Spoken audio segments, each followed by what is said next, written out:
Hey guys, welcome to pages with Sidra. ये है solo leveling Ragnarok का चैप्टर 44। अगर तुमने पहले के चैप्टर्स नहीं देखे हैं तो जरूर मेरे चैनल पर चेक करो। आप बिना किसी देरी के चलो चैप्टर शुरू करते हैं। But before we dive into the video, don't forget to subscribe to the channel. It really helps us keep bringing you more content like this. Already subscribed? Alright, let's get into the video.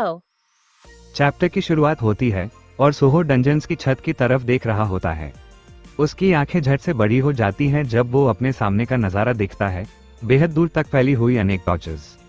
एक ठंडी सच्चाई उसके ऊपर छने लगती है और वो धीरे से बोलता है, मतलब ये हर एक टॉर्च एक जिंदगी है, क्या ये अच्छा है?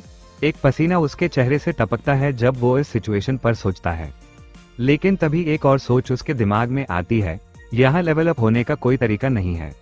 इससे पहले कि वो इस बात को समझ पाए, अचानक एक सिस्टम विंडो उसके सामने अपीयर होती है। सिस्टम एरर, सिस्टम में गलती पाई गई है। ये गलती दूसरी दुनिया के सब्सटेंस की वजह से हुई है। सोहो अपनी नजर दरवाजे की तरफ मोड़ता है, उसका दिमाग तेज गति से काम कर रहा होता है। क्या ये अनफेयर क्वेस्ट का रीजन सिस्टम एरर हो सकता है? तभी एक और सिस्टम नोटिफिकेशन अपीयर होता है। नोटिस, दरवाजे के ओस पर मौजूद अस्तित्व को हराओ जब तक तुम्हारी सारी दी गई जिंदगियां खत्म ना हो जाए। बीइंग बियॉन्ड द गेट 0 और फिर एक और मैसेज आता है। नोटिस, क्लास चेंज पूरी होने तक तुम डंजन से बाहर नहीं जा सकते। सोहो गहरी सांस लेता है। अगर ये सच है तो कोई गारंटी नहीं है कि ये टॉर्चर्स उसकी बची हुई जिंदगियां दिखाती हैं। ये सोच उसके अंदर एक बेचैनी पैदा करती है, लेकिन वो जल्दी अपनी डाउट्स हटा देता है। अब उसके पास सिर्फ एक हाई ऑप्शन है, आगे बढ़ना।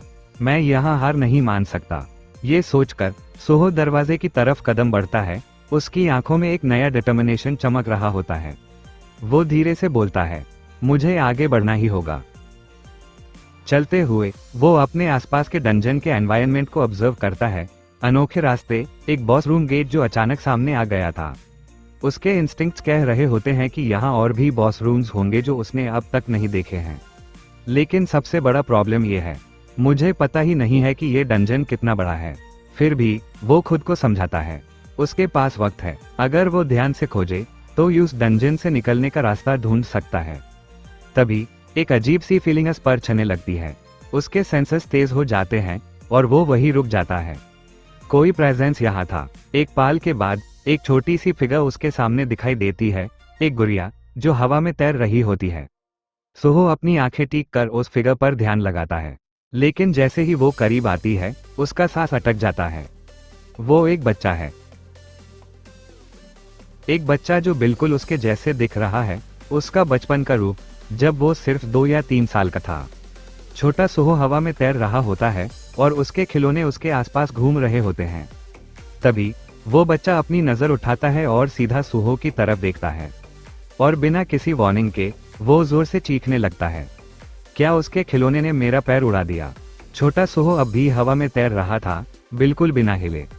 सोहो का दिमाग तेज गति से काम कर रहा था। वो इतनी स्पीड जनरेट कर सकता है रूलर्स अथॉरिटी से? अगर ऐसा है तो मैं इसे कैसे हरा सकता हूँ? दर्द के कारण उसके आसपास का नजारा धुंधला पड़ने लगता है। उसका बीता हुआ और वर्तमान दोनों एक अजीब तरीके से टकरा रहे हैं, लेकिन वो अपने ही एक रूप से कैसे लड़ सकता है? जैसे ही सोहो अपनी सोच से जूझ रहा होता है, एक और शक्ल उसके सामने आने लगती है। उसकी आंखें विश्वास से भर जाती हैं जब वो आगे बढ़ने वाले शख्स को पहचानता है। वो खुद है, लेकिन ये कोई भी वर्जन नहीं, बल्कि उसका एक ऐसा रूप जब वो अपनी सबसे ऊंची ताकत पर था। वो शक्तिशाली सोहो चुपचाप उसके पीछे खड़ा था। उसकी मौजूदगी ही अपने आप में भारी महसूस हो रही थी।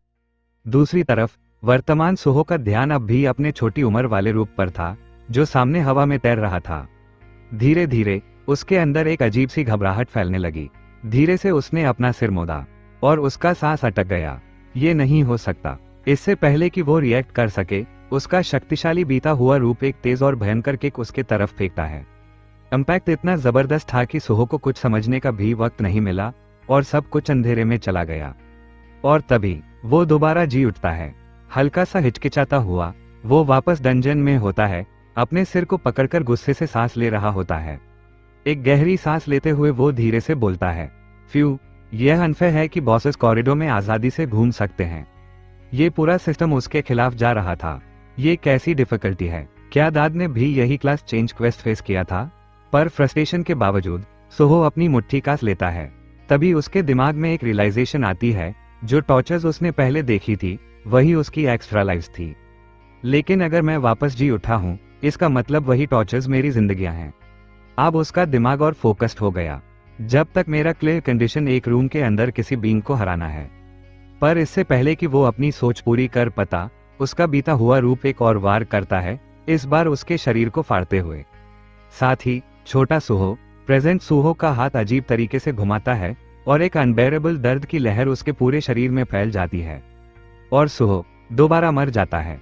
पर जैसे ही उसकी कॉन्शियसनेस वापस आती है, वो अपने आप को समझाता है, ठीक है अगर मैं मर भी गया, क्योंकि मेरे पास अनंत जिंदगियां हैं। लेकिन हर बार जब वो वापस जीता है, उसका वही अंजाम होता है, अपने ही दो अलग रूपों के हाथों बर्बर कत्ल। हर बार दोबारा और दोबारा दांतों को कसते हुए वो जोर से बोलता है, जब तक मैं ट्राई करता रहूंगा, एक ना एक दिन मैं दूसरा बॉस रूम गेट ढूंढ ही लूंगा।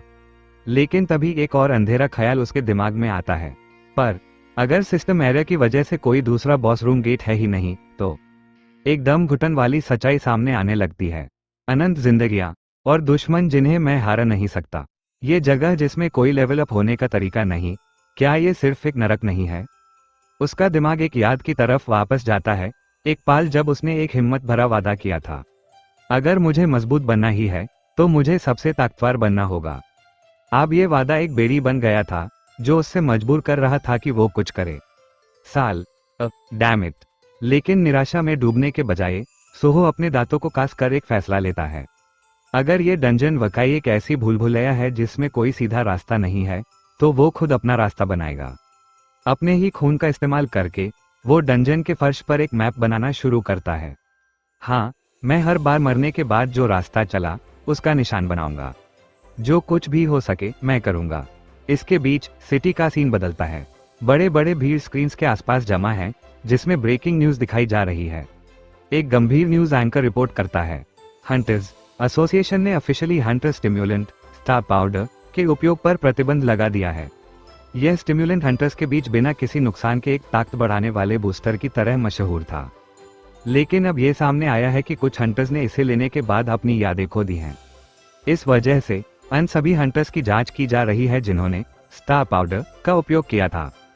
इसके अलावा स्टार पाउडर की डिस्ट्रीब्यूशन का मुख्य शख्स रीपर गिल्ड का पुराना वाइस गिल्ड मास्टर ली मिनसिंग आज सुबह एक पहाड़ी पर मारा हुआ मिला।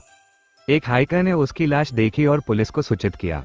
ये सुनकर लोग हैरान हैं कि जो आदमी हर्ड ऑफ हंटर्स के नाम से जाना जाता था और एक सेलिब्रिटी भी था, वो इतने बड़े अपराध में शामिल था। रीपर गिल्ड ने हंटर्स एसोसिएशन की पूरी मदद करने का फैसला किया है इस प्यो मामले की जांच में। ये खबर सुनने के बाद पूरा पब्लिक स्टंट था। सच्चाई का असर उनके चेहरों पर दिखा। सीन शिफ्ट होता है हंटर एसोसिएशन में। लिम टेग्यू रूम के बीच खड़ा था, उसका चेहरा पश्चाताप से भरा हुआ। उसकी आवाज दुख और अफसोस से भरी थी। ये सब मेरी गलती है। अगर मैं उस दिन ली मिनसक को छोड़ता नहीं तो ये सब नहीं होता। वो जेचल, जो हंटर एसोसिएशन का हेड था, आगे बढ़ता है। उसका लहजा सख्त लेकिन तसल्ली देने वाला था। इतना निराश मत हो हंटर लिम टैग्यू। लेकिन टैग्यू सिर्फ सिर हिलाता है। और भी अजीब बातें हैं। जब मिनसक मिला, उसका शरीर बिल्कुल नॉर्मल नहीं लग रहा था। लेकिन उसके पास ऐसे कोई ट्रांसफॉर्मेशन स्किल्स नहीं थी। चोय जोंगन, जो गहरी सोच में था, आखिर बोलता है, तुम कह रहे हो कि ये स्टार पाउडर के वजह से हुआ हो सकता है? लिम टैग्यू एक गहरी सांस लेता है। पता नहीं, लेकिन ये एक संभावना है। साथ ही एक हंटर भी था जो एक ब्लैक मास्क पहनकर ली मिनसक से लड़ रहा था। जॉन्गी की आंखें तेज हो जाती हैं। तो हो सकता है कि उसने ही मिनसक को मारा हो। वो जेचल इस नए जानकारी को प्रोसेस करता है। एक हंटर जो ब्लैक मास्क पहनकर लड़ रहा था, ये सोच उसके दिमाग में अटक जाती है। तभी जॉन्गी अपनी जैकेट के पॉकेट से एक छोटी सी फोटोग्राफ निकलता है। अगर ध्यान से देखा जाए तो एक और बात है, जो माइनस पार्टी का हिस्सा थी, उनमें से एक अब लापता है। वो फोटोग्राफ टेबल पर